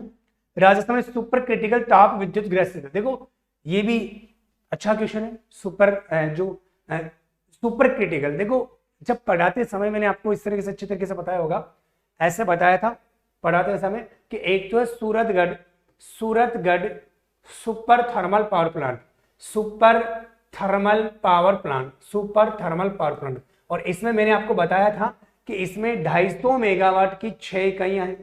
ठीक है, तो ये कितना हो गया 1500 मेगावाट। और इसी के साथ में एक चीज और बताई थी, सूरतगढ़ सुपर क्रिटिकल, जिसमें 660 मेगावाट की 2 इकाइयां हैं सुपर में, और ऐसा ही छबड़ा में था। ठीक है, तो ये छाबड़ा है और सूरतगढ़, ठीक है, छाबड़ा और सूरतगढ़। ठीक है, चलो अगला प्रश्न 46वां। अटपटी, अमरशाही, उदयशाही और शिवशाही क्या है? तो जाहिर सी बात है भेड़ों की प्रजातियां, खाद्य पदार्थ, पगड़ियों, आभूषण, तो ये क्या है? पगड़ी इसका करेक्ट आंसर हो जाएगा। ठीक है, चलो अगले प्रश्न। तो नेक्स्ट अगले प्रश्न की ओर बात करते हैं। 47वां। सर्वप्रथम राजस्थान में कहां से पूर्वा पाषाणी कली हस्त, ये थोड़ा सा कंफ्यूजन है इसमें, मतलब थोड़ा है ना। तो सर्वप्रथम राजस्थान में कहां से पूर्व पाषाणी कालीन हस्त कुठार खोज निकल गई है, तो ये थोड़ा कंफ्यूजन में रखा गया, देखते हैं ना, स्टार दे देना। ठीक है, 1927 में कुंवर मदन सिंह के नेतृत्व में किसानों ने कहां से आंदोलन किया था? तो कहां से किया था? बीकानेर से किया था, सॉरी बीकानेर से नहीं, माफी, करौली से किया था। ठीक है, आंसर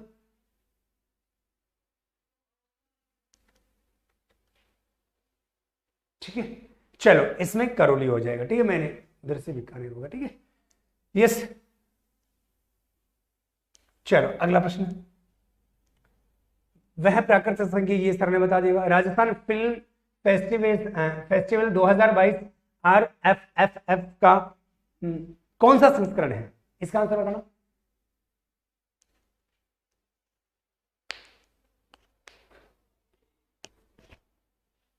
सही, चलिए जो भी, एक बार ये इसका आंसर बताना जल्दी से। राजस्थान फिल्म फेस्टिवल 2022 RF, जल्दी से बताना इसका आंसर। हाँ जी, इसका है 10वां। चलो आगे 50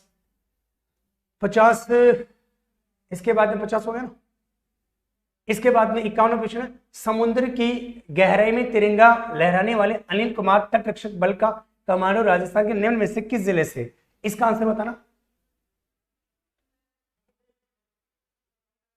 समुद्र की गहराई में तिरंगा लहराने वाले अनिल कुमार कमांडो राजस्थान के कौन सा जिले से है? पता ना, सारे कंफ्यूजन है। ये क्या बोल रहे हैं कि सर मास्टर साहब यहाँ पेपर आरपी में आ जाओ तो पेपर में पाकिस्तान भेज दियो, यहाँ उड़ा देता है पेपर में। अच्छा ये है क्या कंचन चौधरी? ठीक है, हाँ इसका आंसर बताइए। समुद्र की गहराई में तिरंगा फहराने वाले अनिल कुमार संरक्षित कमांडो राजस्थान के कौन से जिले से? अजमेर, उदयपुर, अलवर और भीलवाड़ा। इसका करेक्ट आंसर है हमारा भीलवाड़ा। ठीक है, चलो अगला प्रश्न, 52वां प्रश्न है, जाखम सिंचाई परियोजना राजस्थान के किस जिले में सिंचाई सुविधा प्रदान करती है? देखो अब ये सीधा सा प्रश्न था, ठीक है, इसमें कतई रोला नहीं होना चाहिए।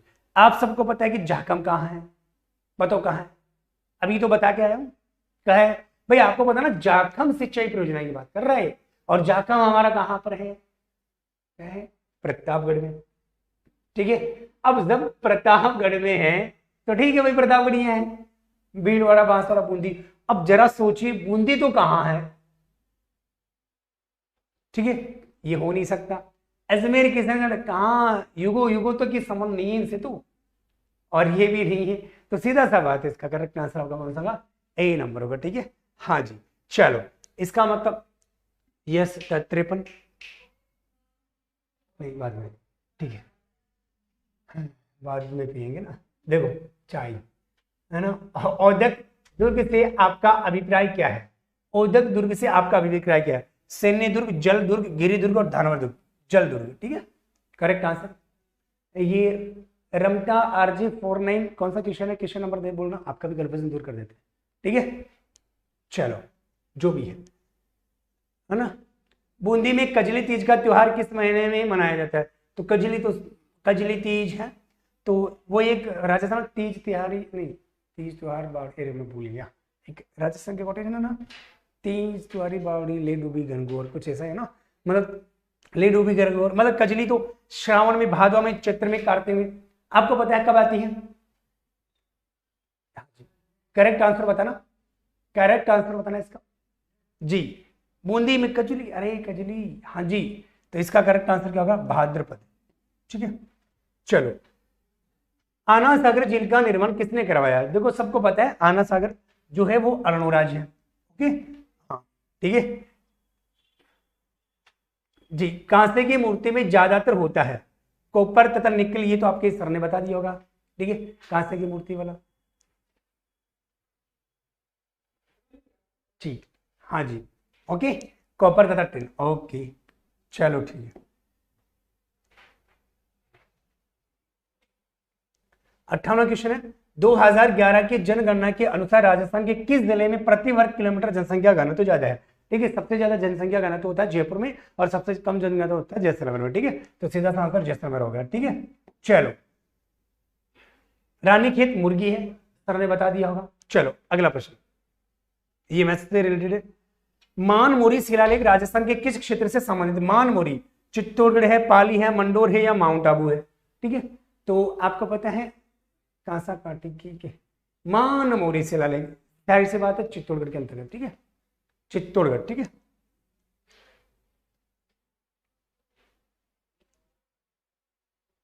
कितने क्वेश्चन हो गए अभी तो? यस, हाँ जी। निम्नलिखित में से कौन सा शून्य बजट प्राकृतिक खेती के 4 समय? शून्य बजट का मतलब जीरो बजट नेचुरल फार्मिंग है। इसमें 4 चीजें हैं, एक तो इसमें आच्छादन है, दूसरा इसमें जीवामृत है, तीसरा इसमें ये वाला है और चौथा इसमें नमी है। ठीक है, इसमें एक तो ये भी है, ये भी है, ये भी है और ये नमी भी है, तो इसका करेक्ट आंसर क्या हो गया? शुरुआत हो गया। ठीक है, चलो तो 63 दस्तूर कौमवार में राजस्थान किस राज्य से संबंधित वर्णन मिलता है? उदयपुर में, कोटा में, बीकानेर में, जयपुर में। इसका करेक्ट आंसर बताना जी। 63 का आंसर बताना, 63 का। सर जी मैं तो पेपर दियो कौन है? हाँ जी, इसका आंसर बताना, जल्दी से बताओ, इतना टाइम लगाओगे? आंसर बताइए इसका। दस्तूर कौमवार में राजस्थान के किस राज्य से संबंधित है? ठीक है, किस राज्य से संबंधित, आंसर बताना इसका।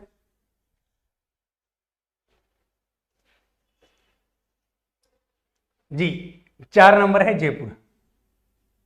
उनको देखो, ठीक है। चलो अगला प्रश्न है यहां से, नाचना एक नस्ल है। तो नाचना किसकी जानते हो? आपको पता नाचना, नाचना नाचना नाचना ऊंट है ना, नाचना ऊंट, बकरी, गाय, भेड़। एक रेगिस्तान का अपने मूल स्थान से आगे बढ़ना, जो रेगिस्तान मार्च होता है उसके एक गांव में प्रसिद्ध है, वो भी इसी के लिए प्रसिद्ध है, ठीक है। चलो अगला प्रश्न, सदिश राशि सर ने बता दिया होगा, जो हमारे साइंस वाले सर थे। अगला प्रश्न, मेवाड़ के, अगला प्रश्न होगा अपना जो भी है 66 है ना। मेवाड़ के निम्नलिखित शासकों में से किसने इब्राहिम लोदी को खातौली के युद्ध में पराजित किया? एक बार कमेंट करके बताना खातौली का युद्ध कब हुआ था, ठीक है। वैसे खातौली का युद्ध कब हुआ? जब हुआ। चलो एक मिनट, इसका आंसर देना राणा सांगा, ठीक है। गुरुजी भैया से सही हो रहे हैं, अच्छी बात है तो आपकी, अच्छी क्वेश्चन है।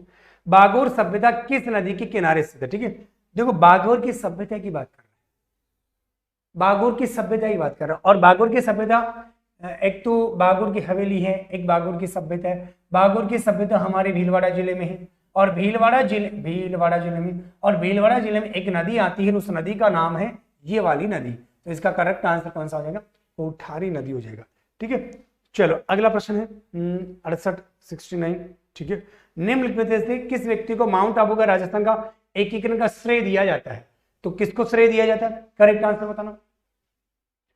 हाँ, गोकुल भाई भट्ट को, भीम सिंह को, कुंवर सिंह को, या हीरालाल शास्त्री को? तो आपको पता है किसको दिया जाता है? गोकुल भाई भट्ट जी को दिया जाता है ना। सब के सब इधर। चलो अगली प्रश्न की ओर बात करते हैं। नेक्स्ट ये बता दिया 71वां, ठीक है। आगे ये भी हो गया, 74 पर चलते हैं ना। राजस्थान का पहला 100% स्वास्थ्य बीमा कवरेज वाला गांव है? तो नरसाना, नीमराना, नीमारदा, नरेना, कौन सा है? इसका जो करेक्ट आंसर होगा वो आपका 1 नंबर होगा, नरसाना। चलो अगले प्रश्न की ओर बात करते हैं। तो निम्नलिखित युग्म से कौन सा सुमेलित नहीं है? तो सुमेलित नहीं है पूछ रहे हैं। फुलवारी की नाल उदयपुर में है, सही बात। वन विहार धौलपुर में है, सही बात। शेरगढ़ बारां में है, सही बात। केला देवी भरतपुर में नहीं है, गलत बात। तो केला देवी इसका करेक्ट आंसर होगा। केला देवी कहाँ है? करौली और सवाई माधोपुर की सीमा पर है ना। तो ये इसका करेक्ट आंसर हो जाएगा, ठीक है। ज्योग्राफी से रिलेटेड प्रश्न था, ठीक है। अगले प्रश्न की बात करते हैं यहां से। तो 76 क्वेश्चन है, 70 क्वेश्चन है। स्वास्थ्य विभाग और यूनिसेफ द्वारा संयुक्त रूप से आयोजित कार्यक्रम में किस जिले को घर आधारित नवजात देखभाल के लिए सम्मानित किया गया? बताओ। हाँ जी, इसका करेक्ट आंसर 1 नंबर होगा, शाबाश अलवर। हाँ जी सर, मैं तो पीटीआई बन गई, अच्छी बात है सुनीता जी। 76 का करेक्ट आंसर क्या है आपका? ये वाला है। 76 का करेक्ट आंसर ये वाला, ठीक है। अगला प्रश्न 77 सर ने करवा दिया, 78 सर ने करवा दिया। स्त्रियों का आभूषण नेवरी, अच्छा नेवरी है क्या? तो नेवरी शरीर के किस भाग पर पहना जाता है? गले में, सिर में, हाथ में, पांव में? तो नेवरी पहना जाता है पांव में, ठीक है। चलो अगला प्रश्न 79, इसके बाद में 80 वाला प्रश्न है। तो आमेर के किस शासक को अकबर ने फर्जन की उपाधि दी थी? ठीक है, तो आप बता दोगे इसको तो अच्छी तरीके से।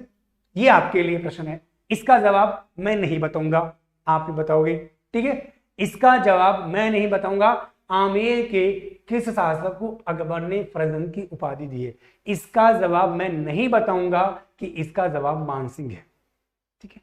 हाँ, इसका जवाब मैं नहीं बताऊंगा कि इसका आंसर मान सिंह है। क्यों बताऊं? इतना तो आप भी बता सकते हो।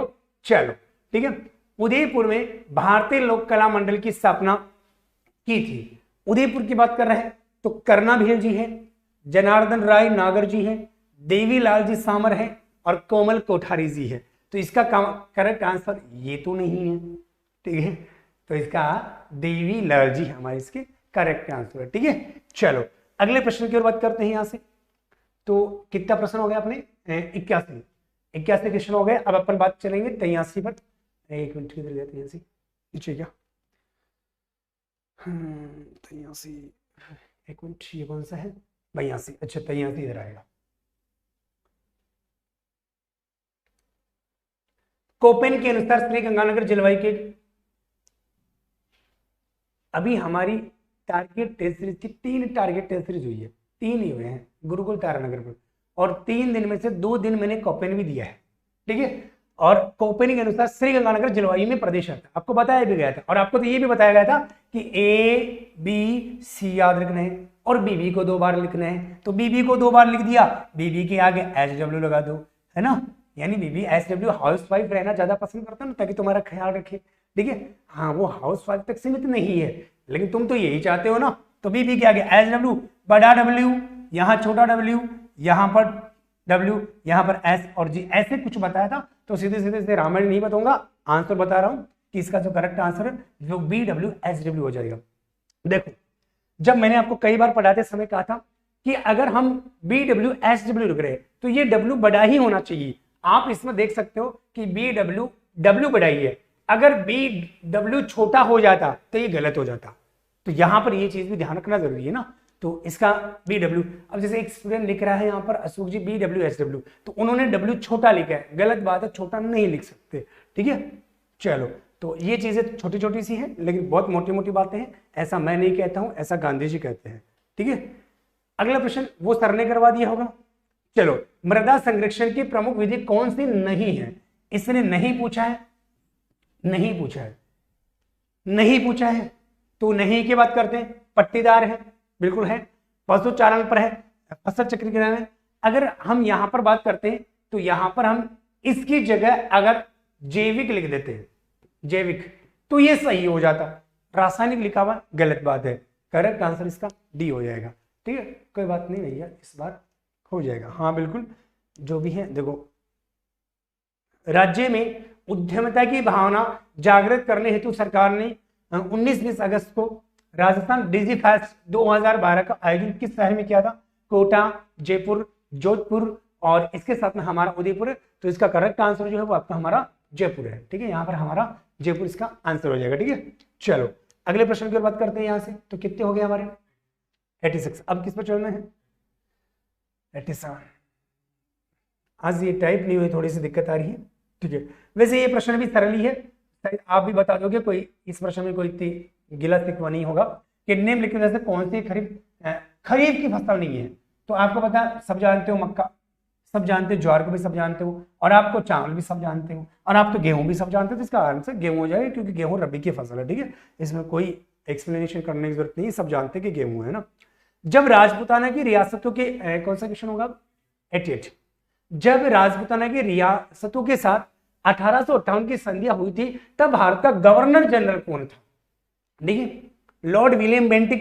ठीक है, बैटिंग करने वाला, क्रिकेट जो खेलते हैं ना, हमारे खेलते हैं ना क्रिकेट, बैटिंग वो बैटिंग होती है, बैटिंग है ना। Warren Hastings, Lord Wellesley, Lord Hastings. तो इसका जो करेक्ट आंसर होगा, यस, इसका करेक्ट आंसर हमारा होगा लॉर्ड विलियम बेंटिंग। ठीक है, चलो अगले प्रश्न की बात करते हैं नेक्स्ट। तो कितने हो गए? जितने भी हो गए ना, 89। पादपों में ये सर ने बता दिया था, साइंस वालों ने। ठीक है, ओके। 94, 99, 93,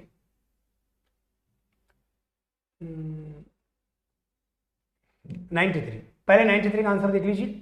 राज्य के प्रथम वर्चुअल कोर्ट का उद्घाटन किसने किया? ये क्वेश्चन हमारा है 93, और 93 का जो आंसर होगा वो क्या होगा? SS शिंदे, कलराज, ठीक है, कलराज मिश्र, अशोक गहलोत। गेहलोत, अच्छा गेहलोत है क्या? गेहलोत होता है या गहलोत होता है? इसमें तो गेहलोत लिख दिया, ये तो गलत बात है ना। गेहलोत होता है क्या? गेहलोत, कर गहलोत होता है। ठीक है, जो भी होता है हमने तो पेपर में देखे हैं, गेहलोत। ठीक है, ओम बिरला, क्या होगा इसका आंसर? करेक्ट आंसर इसका कौन सा होगा? ए इसका करेक्ट आंसर होगा। ठीक है, चलो अगले प्रश्न की बात करते हैं। नेक्स्ट, अरे अभी कितने बाकी बच रहे हैं मेरे, 94। रणथंभौर टाइगर रिजर्व के जोन 10 की परिधि में स्थित 110 परिवार वाले निम्नलिखित में से किस गांव को पार्क की सीमा से स्थानांतरित किया गया? भेरूपुरा। अब देखो ऐसा जो क्वेश्चन होता है ना, ऐसा जो क्वेश्चन होते हैं ना वो सिर्फ करंट के बेस पर आधारित होते हैं। अगर आप करंट चीजें पढ़ते रहते हो, करंट वाली चीजें पढ़ते रहते हो, तो ये चीज आप अच्छी तरीके से कर सकते हो ना। तो जाहिर सी बात है इसका जो करेक्ट आंसर होगा आपके भेरूपुरा गांव होगा। ठीक है, चलो तो चाहे जैसे न्यूज़पेपर है कोई भी है। जीवाश्म उद्यान कहाँ स्थित है? तो जीवाश्म उद्यान है, जैसे हम बताते रहते हैं भाई ये फॉसिल पार्क है, आकलवुड फॉसिल पार्क की बात कर रहे हैं, तो आपको वो कहां पर होता है? जैसलमेर के अंतर्गत है। करेक्ट आंसर इसका डी हो जाएगा। ठीक है, जो आकलवुड फॉसिल पार्क है। ठीक है, चलो अगले प्रश्न की बात करते हैं। तो ये आपके 95 हो गया। 96 मत्स्य, ये कौन सा है? 96 है ना। हाँ, मत्स्य का राजप्रमुख किसे नियुक्त किया गया है ना? मत्स्य संघ का राजप्रमुख किसे नियुक्त किया गया था? तो भरतपुर का महाराजा को, अलवर के महाराजा को, करौली जी के महाराजा को, करौली जी बोलिए ना, ओके है ना। हम तो देखो इज्जत से बोलते हैं, चाहे वो करौली जी हो चाहे भरतपुर जी हो। ठीक है, और ये धौलपुर के महाराजा को। ठीक है, तो इसका करेक्ट आंसर कौन सा है? धौलपुर का महाराजा। ठीक है, देखो भाई है ना, हम तो जी बोलते हैं ना, आगे पीछे जी लगा देते हैं, जी भरतपुर जी। ओके ठीक है, हाँ जी। सप्त किरण से अभिप्राय है, सप्त किरण से, तो सप्त किरण क्या है? यहां पर प्राकृतिक स्थल है, परिधान है, कविता है या युद्ध अभ्यास है? करेक्ट आंसर इसका क्या हो जाएगा? हमारे यहां से युद्ध अभ्यास हो जाएगा। चलो अब कौन सा प्रश्न होगा भाई? 98। चलो आगे की बात करते हैं। 98 क्वेश्चन पर चलेंगे। तो ये 97 है, 98 उस तरफ आएगा। 98 ये रहा। जालोर के चौहान वंश का संस्थापक कौन था? रतन सिंह जी थे या हमीर देव जी थे, कानड़ देव जी थे या कीर्तिपाल जी थे? हाँ बताओ सर, एक झलक सुभाष सर भी दिखा दो तो जरूर हम ये संदेश उनके पास पहुंचा देंगे। अभी वो यहाँ नहीं है। ठीक है, तो हाँ, रतन सिंह जी, हमीर देव जी, कानड़ देव जी और आपके कीर्तिपाल जी, जिसको कीर्तु भी कहते हैं, वो यही है ना। ठीक है, चलो अगली बार अगला अगला अगला सफेद मेमने और पत्तों की बिरादरी किस उपन्यासकार की रचनाएं हैं? मोहन भटनागर जी, राम प्रताप शर्मा जी, राघी राघव जी और मणि मधुकर जी। तो इसका करेक्ट आंसर होगा मणि मधुकर जी। ठीक है, ये कौन लिख रहा है? सर आप अच्छा पढ़ाते हो। अभी तो पढ़ा तो नहीं रहा हूँ टीचर, आप हैं अभी तो रटवा, मतलब आंसर बता रहा हूँ। ठीक है, हाँ ठीक है, अच्छा तो पहले आपने पढ़ लिया होगा ना, बहुत बहुत धन्यवाद। अरे मैं अच्छा नहीं पढ़ाता, आप अच्छे पढ़ते हो। ठीक है, इसलिए आपको अच्छा लगता है। ठीक है, राजस्थान इको टूरिज्म पॉलिसी लागू की थी। देखो एक तो होता पर्यटन पॉलिसी है, जो टूरिज्म पॉलिसी है वो तो बताया गया था, कल भी बताया था, 1/7/15/20 1/7/15/20 यानी 2001। ठीक है, 2007, 2015 और 2020, ये तो पर्यटन टूरिज्म वाली पॉलिसी है। लेकिन यहाँ इको टूरिज्म पूछ रहा है, थोड़ा सा ये ध्यान रखना। और इको टूरिज्म आपके 2021 है, इको टूरिज्म की बात कर रहा, तो ये इसका करेक्ट आंसर हो जाएगा। तो बहुत बहुत हाँ, क्या रोड़ा हो गया? हाँ चलो एक मिनट,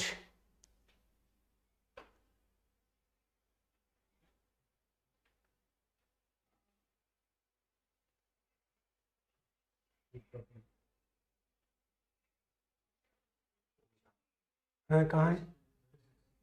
36।